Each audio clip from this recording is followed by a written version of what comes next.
What is Assetto Corsa? Well, assuming I'm pronouncing that correctly, Assetto Corsa is a hardcore sim racing game being developed by the Italian video game developer Cuno Simulazioni, and of course if I'm pronouncing that wrong, I'm also sorry.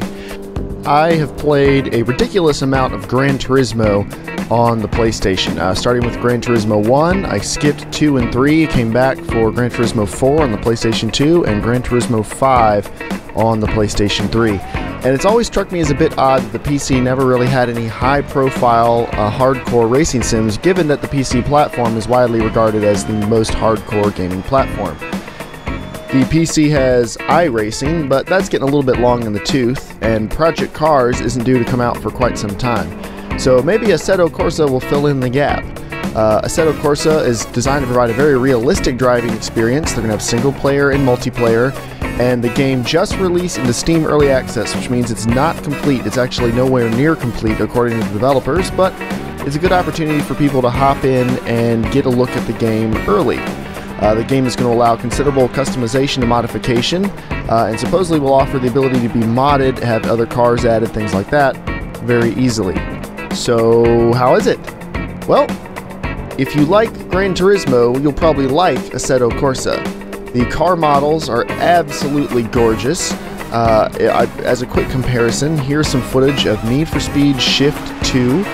Shift was EA's very short foray into the more simulation racing market. They tried that for a couple years, wasn't that successful. They went back to what Need for Speed has always been. But Shift 2, Need for Speed Shift, Need for Speed Shift 2 were great games.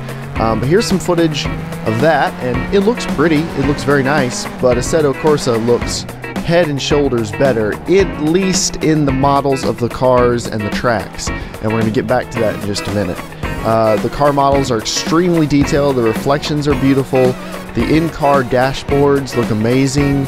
This is about as close as we've ever been able to get to actual video footage of riding around in a race car, as far as I can tell. I think, in my opinion, this is the best looking racing game I've ever played as far as the car models go. Now, the advantage of Need for Speed Shift would be the dirt and the smoke and the tire squealing, and all the effects are much higher quality, and the same can be said for a lot of racing games. But that's something of the simulation community has been dealing with for a long time.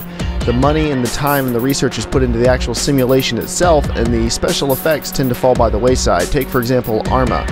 The Arma series has gorgeous, gorgeous high-resolution graphics for the guns and the people and the vehicles and things like that, but then the explosions and everything else, it looks good, but it can't really hold a candle to Battlefield or even Call of Duty some of the time.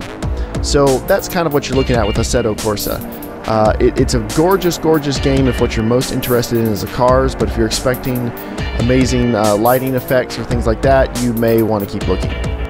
Now, there aren't that many cars because this is a Steam early release, like I said.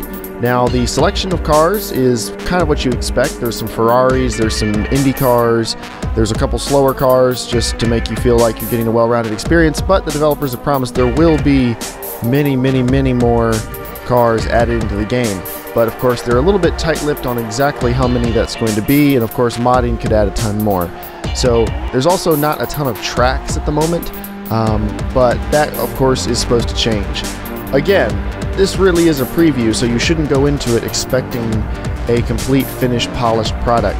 Now, at $40, I think it's a little expensive, even for an early release. I think a $20 to $25 mark would be more appropriate, given the amount of content we have to work with right now. But I do think it's a very interesting game. I'm going to be keeping my eye on it, obviously. I'm playing it, I have it, and I look forward to seeing what they do with it. So, enjoy a couple more clips, and thank you for watching.